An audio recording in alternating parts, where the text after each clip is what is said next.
পাড়ার কাকিমা যখন ঘটকগিরি করে। টিলার মা, একটু নুন দাও দেখিনি, আমার ঘরে নুন শেষ হয়ে গেছে বাপু, তাই রান্না চাপিয়ে এলুম, একটু নুন দাও দেখি। দেখো আবার কি চাইতে এসছে, সবসময় তো শুধু লোকের বাড়ি থেকে চেয়ে চেয়ে খাওয়ার স্বভাব। এই চুপ কর, বেশি কথা বল। কিছু বললি মা? না মনে হলো কিছু? না গো কিছু বলেনি, তুমি বলো। খুটিলার মা, মেয়ে কান দেখছি বেশি তো ভালোই বয়স হয়ে গেছে, তা বিয়া থা দেবে নাকি?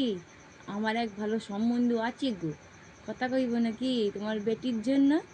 ভালো ঘর গো, ছেলে সরকারি চাকরি করে, তুমি যদি কও তাহলে আমি কথা কইতে পারি। 2 hours later.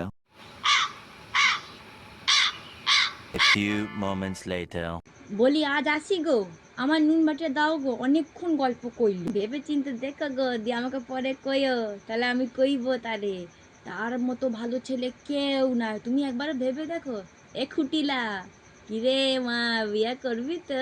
কাকিমা, লোকের চরকায় তেল না দিয়ে একটু নিজের চরকায় তেল দিয়ে দেখো না। আর তুমি যে সারা বিশ্ব ব্রহ্মাণ্ডর যে খবর রেখেছো, নিজের মেয়ে পুটকির খবর তুমি জানো সে কি করে বেড়াচ্ছে?